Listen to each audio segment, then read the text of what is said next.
Family stays together, Amanda declared with that familiar entitled tone, helping herself to another glass of wine at my kitchen table. Besides, with the ranch being so big, it just makes sense for us all to live there together. My name is James Sullivan. I'm 58 years old, a recently retired battalion chief after 3 decades with the Denver Fire Department. I spent my entire career running into burning buildings, managing crises, and watching younger men move up the ranks while I stayed steady, reliable, always there when needed. The ranch in Montana was supposed to be my reward minus 200 acres of rolling hills, pristine forest, and a creek that ran crystal clear through aspens and pines. I've been quietly working toward this dream for 15 years, saving every extra dollar, researching properties, and learning about cattle and land management. Of course, I replied calmly, watching my son Michael shift uncomfortably in his chair. He'd always struggled to stand up to his wife's decisions. We should discuss the details. The property wasn't just land to me. It represented freedom, peace, the life I had imagined during endless night shifts and missed holidays. I'd finally closed on it 3 weeks ago, paid in cash from my pension and savings, but hadn't told anyone in the family yet. I'd planned to surprise them at Christmas with photos and invite them to visit next summer. But somehow Amanda had found out, probably through her real estate agent friend who'd seen the sale records. What she didn't know was that I'd already made some very specific arrangements for the property's future. I joined the fire department straight out of high school in 1983. Back then, Denver was smaller, quieter. The job was different too, less paperwork, more straightforward. You fought fires, you helped people, you came home. I met my wife Sarah at a diner where she waited tables while studying nursing. We married young, had Michael when I was 23. Life was simple but good. Sarah passed from breast cancer 12 years ago. By then, Michael was already married to Amanda and starting his own family. I threw myself into work, took extra shifts, and focused on mentoring younger firefighters. The dream of the ranch began taking shape during those lonely nights at the station, scrolling through property listings on my phone between calls. We can convert the guest house into a home office, Amanda was saying, scrolling through photos on her tablet. The main house needs updating, but with our design sense, it could be gorgeous. Modern farmhouse is so in right now. I sipped my coffee, letting her talk. The guest house she referred to, cozy 2-bedroom cabin near the creek, was actually where I planned to live. The main house would need work, but not the kind she was imagining. Have you thought about schools in the area? I asked mildly. The nearest town is 30 minutes away. Amanda waved her hand dismissively. We'll homeschool.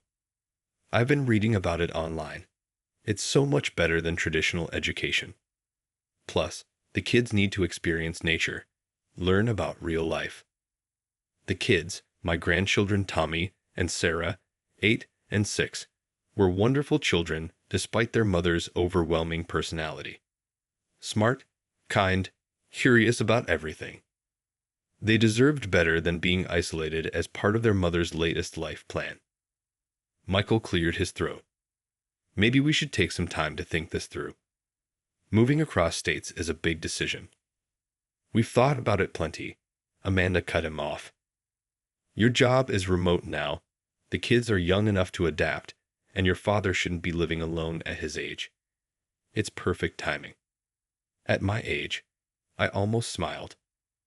I just completed my department's annual physical 2 months ago and passed every test at levels that would challenge men half my age. Decades of staying fit for the job had kept me strong. The ranch wouldn't be a retirement of rocking chairs and afternoon naps. But Amanda had always seen me as old, outdated, someone whose opinions could be safely ignored. When she and Michael got married 10 years ago, she tried to plan the entire wedding without consulting Sarah, who was already sick then. When they bought their house, Amanda pushed for the most expensive option, knowing Michael would have to ask me to co-sign the loan. Every family gathering became an opportunity for her to subtly criticize my dated lifestyle or suggest I needed their help managing my affairs. The thing is, I said carefully, I've already made some decisions about the property's future use. Amanda's eyes narrowed slightly. What do you mean? You just bought it. I stood and walked to my office, returning with a folder of documents I had prepared for exactly this moment. The first paper was a partnership agreement with the Montana Wildlife Federation. Starting next spring, the ranch would serve as a rehabilitation center for injured birds of prey, eagles, hawks, owls. The main house would be converted into a treatment facility and education center. You're turning it into a bird sanctuary? Amanda's voice rose an octave. That's ridiculous. You can't do that. Already done, I replied calmly. The permits are approved. Construction starts in March. The partnership includes a permanent conservation easement. The property can never be converted to residential use beyond the existing guest cabin. Michael was reading through the papers, his expression a mix of surprise and something else. Relief, maybe.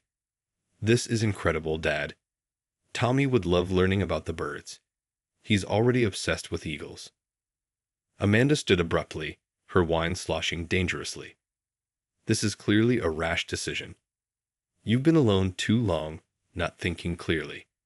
We need to talk to a lawyer, get this reversed. I pulled out another document, my updated will, drafted by the state's top estate attorney.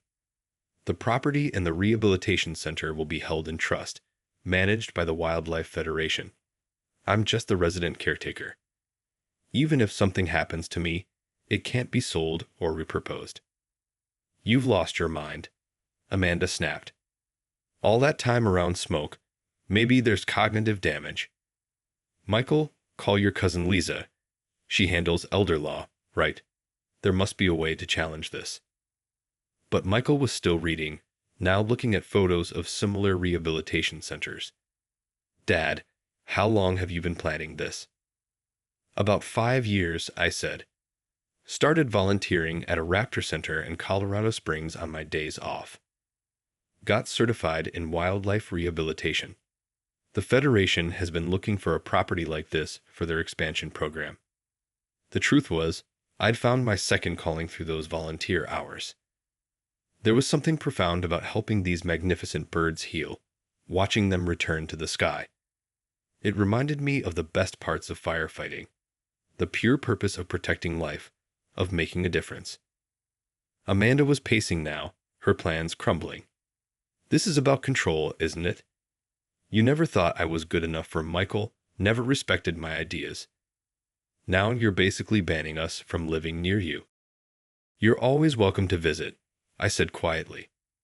The guest cabin has room for family, but the ranch has a bigger purpose now.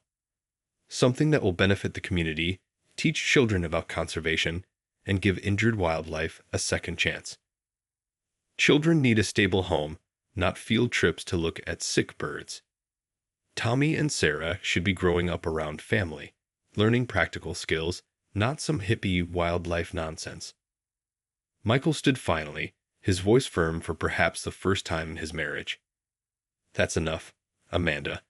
Dad's made his choice, and it's a good one. Tommy's going to flip when he hears about the eagles. I watched my daughter-in-law storm out, followed by my son, who gave me a quick hug and whispered, "I'm proud of you, Dad," before going to deal with his wife.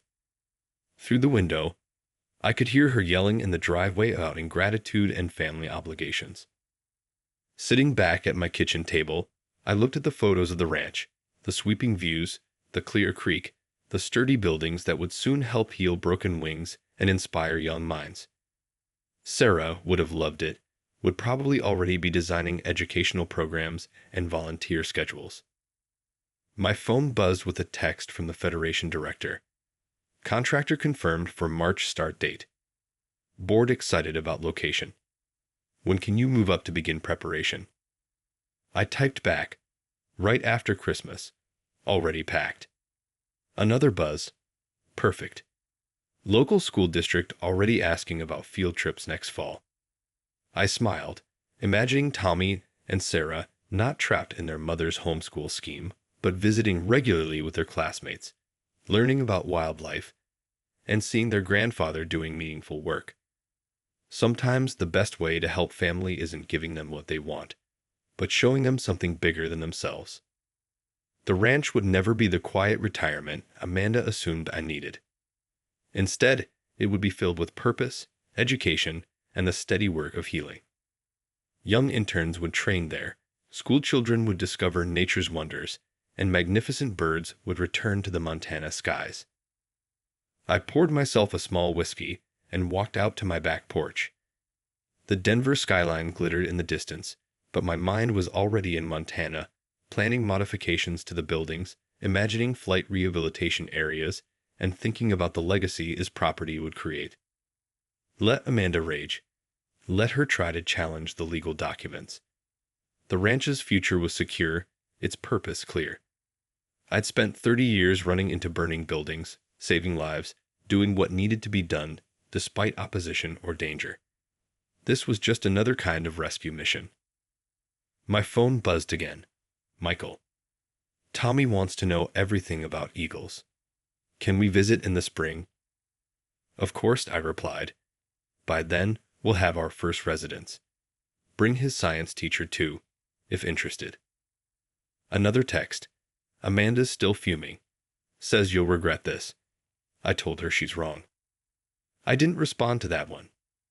There was nothing to regret about following your calling, about turning personal dreams into community benefits. Besides, I'd learned long ago that the best response to threats and manipulation was steady, quiet purpose. The winter wind carried a hint of wood smoke. Somewhere a family was gathering around a fireplace, sharing stories, planning futures. Soon I'd be watching eagles soar against Montana mountains, helping heal broken wings, teaching young minds about nature's power and resilience. Not the retirement Amanda had planned to commandeer, but exactly the life I was meant to live. I raised my glass to the night sky, to Sarah's memory, to dreams that grow larger than ourselves. Sometimes the best revenge against entitled expectations is simply building something too beautiful to destroy. 3 months after that confrontation in my kitchen, I stood on the front porch of my Montana ranch, watching the first construction trucks roll up the gravel drive. The morning air was crisp, snow still clinging to the north-facing slopes, but spring was stirring in the valley. The legal threats had started exactly as I'd expected. First came the strongly worded letter from Amanda's cousin Lisa, demanding I reconsider this ill-advised decision. Then the attempted challenge to the trust documents, claiming I'd been unduly influenced by the Wildlife Federation. All of it fell flat. My attorney had made sure every detail was airtight. Mr. Sullivan. A woman in her mid-40s approached, offering her hand. I'm Dr. Margaret Foster, head veterinarian for the rehabilitation program. Hope you don't mind me coming out early to review the renovation plans. Call me James, I said, shaking her hand. Coffee's hot inside if you'd like some. We spent the next hour reviewing blueprints spread across my kitchen table. The main house would be transformed into a state-of-the-art treatment facility, surgery suite, recovery rooms, diagnostic equipment. The large barn would become an indoor flight conditioning area for recovering birds. Your grandson's letter was quite impressive, Margaret mentioned casually. Not many 8-year-olds write such passionate arguments for eagle conservation. I smiled, remembering the carefully printed pages Tommy had sent, complete with drawings of eagles and a list of facts he'd researched. Despite Amanda's opposition, Michael had been bringing the kids for weekend visits, letting them watch the property's transformation. He's already asking about volunteer opportunities, I said, though his mother's not exactly supportive. Margaret nodded diplomatically. Family dynamics around major life changes can be challenging. But from what I've seen, children usually understand conservation work intuitively. They grasped the importance of healing, of giving back. A commotion outside drew our attention. Through the window, I saw Amanda's SUV pulling up, her figure storming toward the house. Michael wasn't with her. "Excuse me," I said to Margaret. "Seems we have an unexpected visitor." I met Amanda on the porch, noting how out of place her designer outfit looked against the ranch's rugged backdrop.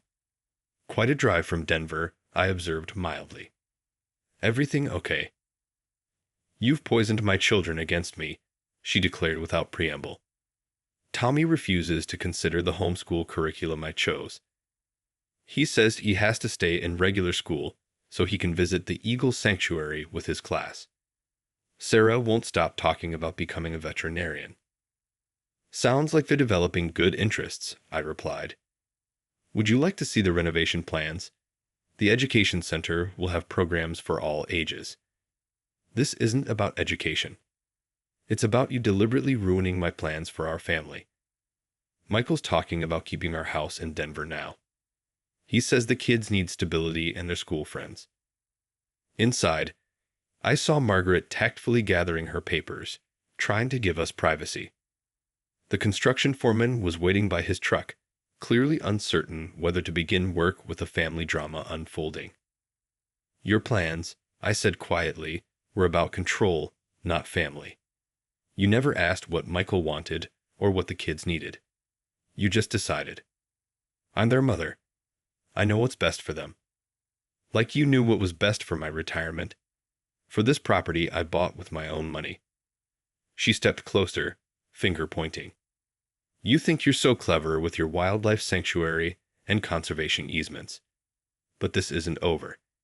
I've been talking to real estate developers. There are ways to challenge land use restrictions, especially with the local need for housing development." I almost pitied her then, so focused on getting her way that she couldn't see the gift this place could be for her children. "Amanda, look around. Really look. This land, these mountains, the work we're doing here. It's bigger than your plans for a modern farmhouse and a controlled environment for the kids. It's just birds," she spat. "Stupid, injured birds that should probably just be put down anyway." "Mrs. Sullivan."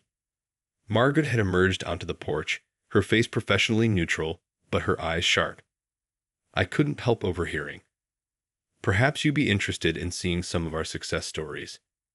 She held out her tablet, showing photos of rehabilitated eagles being released, children learning about raptor biology, and injured hawks healing and returning to the wild. The last image was of a similar facility in Colorado, showing none other than Tommy and Sarah during their last visit, both grinning as they helped prepare food for the resident birds.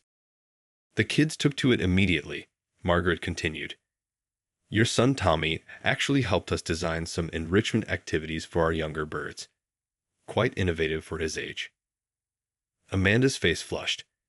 This wasn't going according to her script. She'd clearly expected to find me alone, susceptible to her pressure tactics. Instead, she was facing the reality that her plans weren't just blocked by legal documents, but by something more powerful: passion, purpose, and the undeniable magic of the work itself. "We're holding a community open house next month," I said. "Why don't you come? See what we're actually building here. It might surprise you." "I don't need to see anything," she snapped, but her voice had lost some of its certainty. "This isn't finished.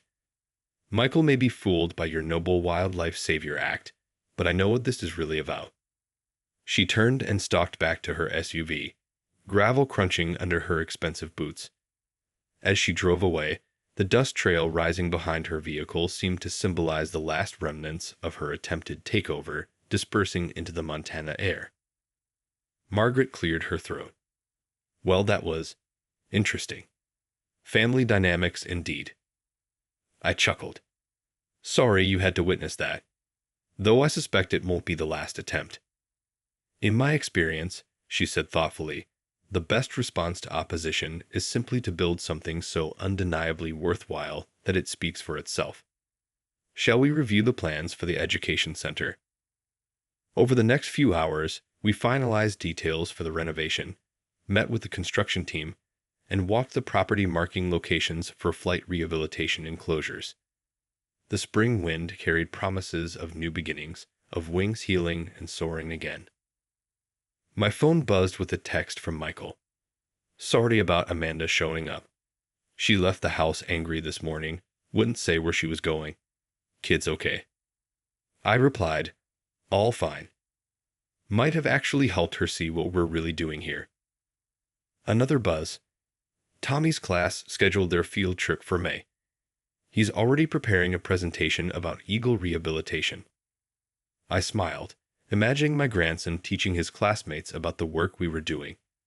Sometimes the best lessons come from unexpected sources, and the most important victories aren't won through confrontation, but through steady, purposeful action. As the sun set behind the mountains, casting long shadows across the valley, I sat on my porch with a cup of coffee. The construction teams had left, but their equipment stood ready for tomorrow's work. Margaret's truck was just disappearing down the access road, her tablet full of notes and plans for the facility's future. The ranch was transforming, becoming something I hadn't even fully imagined when I first bought it. Not just my retirement haven, but a place of healing, learning, and renewal. Amanda's attempted takeover had actually pushed me to create something far more meaningful than a simple family compound. A lone eagle soared overhead, riding the evening thermals, free and powerful against the darkening sky. Soon, others would join it, healed and released from our facility, their renewed strength a testament to the power of purpose over possession. I raised my coffee cup in a small salute to the eagle, to the future, to the unexpected ways life guides us to our true calling. Let Amanda plot and scheme. The ranch's destiny was already soaring on wings far stronger than her ambitions. 2 months after moving to the ranch, I stood in the converted main house, now a fully equipped Raptor Rehabilitation Center, watching our first patient test its wings in the indoor flight area. A young golden eagle, recovered from lead poisoning, was making short flights between perches under the watchful eye of our lead veterinarian, Dr. Sarah Martinez. Amanda hadn't given up easily. True to form, she'd launched a multi-pronged attack on my mental competency and the legality of the wildlife sanctuary. Her cousin Lisa, the elder law attorney, had declined to help after reviewing my documentation, telling Amanda bluntly that everything was legally sound. That hadn't stopped her from finding another lawyer willing to file challenges. Looking strong today, Dr. Martinez commented as the eagle landed gracefully. Another week of conditioning, and we can start planning for release. Just then, my phone buzzed. Michael. Heads up. Amanda's on her way to Montana. She's bringing some kind of property developer. I sighed, showing the message to Dr. Martinez. Looks like we're getting another visit from the opposition. Want me to release the eagles on them? She joked, then turned serious. You know, in 6 weeks, we've already helped more birds than most centers see in months. This location is perfect. She was right.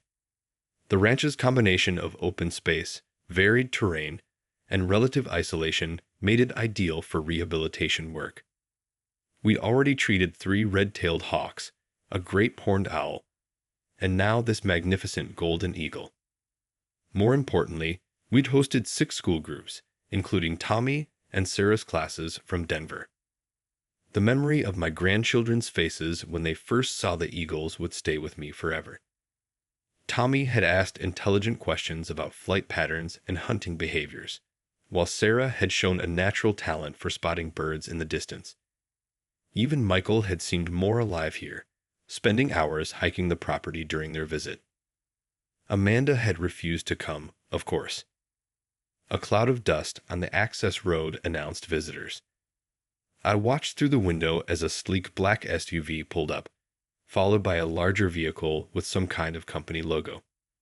Amanda emerged from the SUV wearing what she probably thought was appropriate ranch attire, expensive boots that had never seen dirt, and a designer jacket that would have been more at home in Aspen. The man who stepped out of the second vehicle carried a briefcase and had the polished look of someone who made deals for a living. "Here we go," I muttered. "Want backup?" Dr. Martinez asked. "No, but keep working with our friend here. Might as well give them a show." I stepped outside just as Amanda and her companion reached the front door.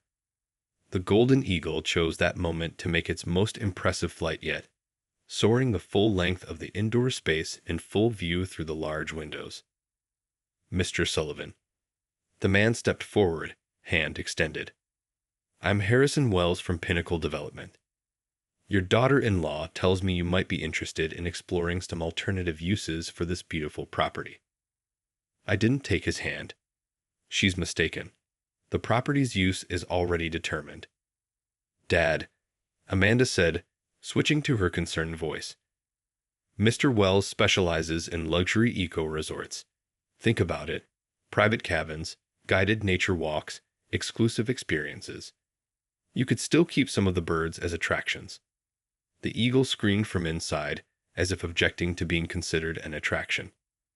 The property is held in a conservation trust, I said firmly. It cannot be developed commercially. Wells smiled smoothly. Trusts can be modified with proper incentives. We're prepared to make a very generous offer, one that could provide security for your entire family. My family is secure, I replied. And this center is already providing something more valuable than money. As if on cue, a school bus appeared on the access road. Today's visitors were a group of children from the local Native American reservation, part of our educational outreach program. This is ridiculous, Amanda snapped. You're wasting prime real estate on field trips and injured birds when your own family could benefit. The children were filing out of the bus now, their excited voices carrying across the morning air. Their teacher, a tribal elder who had been instrumental in developing our cultural education component, waved in greeting. Mr. Wells, I said quietly, I suggest you look up the terms of our partnership with the Montana Wildlife Federation, the conservation easement restrictions, and our federal permits before wasting more time here.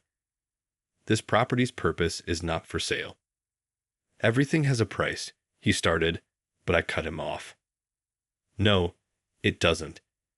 And if you're interested in development opportunities, you should know that the surrounding 1,000 acres were just purchased by the Nature Conservancy.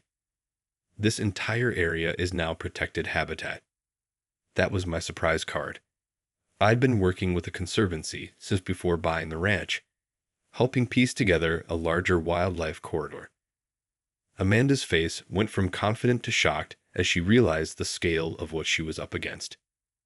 You've lost your mind, she hissed. Michael will hear about this. Michael already knows, I replied. He's joining the center's board of directors next month. That stopped her cold. It was true. My son had discovered a passion for conservation work during his visits and had been quietly taking online courses in wildlife management.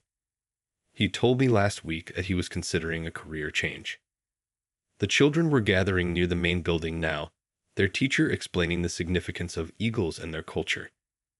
Dr. Martinez appeared at the door, inviting them in to observe the rehabilitation work. You should stay for the presentation, I told Amanda and Wells. Learn what real value looks like. Wells, reading the situation, was already heading back to his vehicle.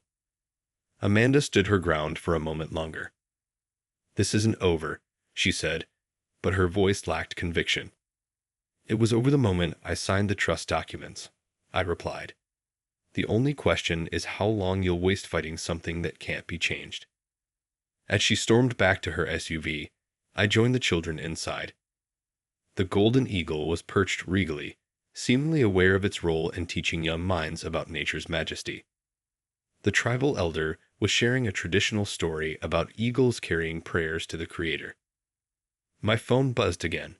Michael, how bad was it? The usual, I texted back. But I think she finally understands. How are the online classes going? Great.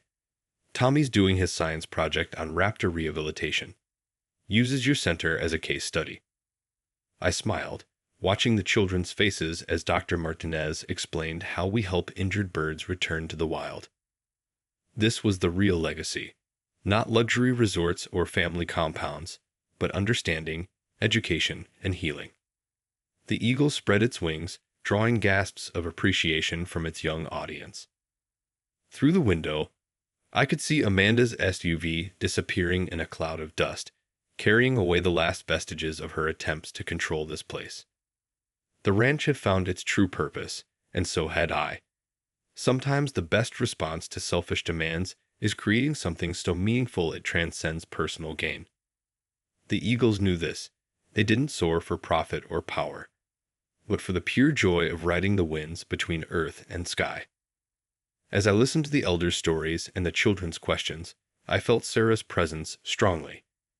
She would have loved this moment, this transformation of our dream into something greater than ourselves. The ranch wasn't just my retirement haven anymore. It was a place of renewal, learning, and hope. And that was worth more than all the luxury resorts in Montana. 1 year after opening the rehabilitation center, I stood at the edge of our property watching the sunset paint the Montana sky in brilliant oranges and purples. Behind me, guests were gathering for our first annual fundraising gala, a celebration of what we'd accomplished and a vision of what was to come. The numbers spoke for themselves. 47 birds successfully rehabilitated and released, more than 2,000 students through our education programs, and 3 international research papers published about our innovative rehabilitation techniques. But the real success wasn't in the statistics. Grandpa. Tommy's voice carried across the lawn. He was wearing a Junior Ranger vest, proudly showing visitors our newest resident, a red-tailed hawk recovering from a wing injury. At 11, he'd become our youngest certified volunteer, spending every school break at the ranch. Sarah, my granddaughter, was helping Dr. Martinez with a presentation on raptor biology. At 9, she had already decided to become a wildlife veterinarian. Like Dr. Martinez, but with more eagles, she had declared. Michael approached, standing beside me at the overlook. "Mom's here," he said quietly. I nodded. I'd seen Amanda's car arrive earlier. She looked different, less polished, more genuine somehow. The past year had changed things. After her failed attempt with the developer, she had finally accepted that the ranch would never be her domain to control. "She's been seeing a therapist," Michael continued. "Working through some things. She asked me yesterday if she could volunteer at the center. Said she wants to understand what the kids are so passionate about." That was unexpected. "What did you tell her?" "That she'd need to take the same training as every other volunteer. No special treatment." I smiled. Michael had found his voice this year, not just with Amanda, but in life. He had completed his wildlife management certification and now ran our educational programs. The corporate job was history. "Mr. Sullivan." One of our major donors approached. "The presentation is about to begin. And that young man of yours, Tommy, he's quite the ambassador for the program." Indeed, Tommy was now demonstrating proper wildlife observation techniques to a group of impressed investors. His enthusiasm was infectious, his knowledge impressive. The main presentation was being held in our new education center, the building Amanda had once planned to turn into her dream home. Photos of our released birds lined the walls, along with children's artwork and scientific posters. A live feed showed our current residents in their rehabilitation enclosures. As I prepared to address the crowd, I caught sight of Amanda sitting quietly in the back. She was watching Sarah help prepare the audiovisual equipment, a strange expression on her face. Regret maybe, or realization. "Welcome, everyone," I began. A year ago, this was just a ranch with a dream. Today, it's a place of healing, not just for the birds we rehabilitate, but for the people who come here to learn, to understand, to connect with something larger than themselves. The lights dimmed, and footage began playing of our latest release. A bald eagle returning to the wild after 3 months of rehabilitation. The camera followed its flight across the valley, strong and free against the Montana sky. Some people questioned this vision. I continued, my eyes meeting Amanda's briefly. They saw this land in terms of property value and personal gain. But true value isn't measured in dollars. It's measured in lives changed, in wisdom shared, in wings healed, and spirits lifted. After the presentation, Amanda approached me hesitantly. "The kids," she said softly. "I've never seen them so purposeful, so alive." "Nature has a way of teaching us what matters," I replied. "I was wrong," she admitted. "About everything. This place. It's remarkable. If the offer to volunteer still stands." "Training starts next month," I said. "Same rules as everyone else." She nodded, understanding this wasn't just about volunteering. It was about accepting that some things are bigger than our personal desires. Later that evening, as the guests departed and the Montana stars emerged, I sat on my cabin porch with Michael and the kids. Tommy was excitedly planning next month's Eagle surveys. Sarah was sketching designs for improved rehabilitation enclosures. "You know, Dad," Michael said quietly, "when you first bought this place, I thought you were just looking for a peaceful retirement. But you were building a legacy." I watched an owl glide silently across the darkening sky, hunting in the fields we'd protected. The ranch had become more than I'd ever imagined. Not a battleground for family control, but a sanctuary where healing happened daily, where children learned wisdom from the wild, where even those who once opposed it could find purpose. Amanda's transformation was just another kind of rehabilitation, proof that, like the eagles we helped, people too could learn to soar in new directions when given the chance. The night wind carried the cry of a distant eagle, one of our released patients, perhaps, thriving in the freedom of the wild. I smiled, knowing that sometimes the best revenge against selfish intentions is simply creating something too beautiful to destroy. The ranch would continue its work long after I was gone, protected by ironclad legal documents, but sustained by something far stronger: the power of purpose, the miracle of healing, and the wisdom of letting nature teach us what truly matters.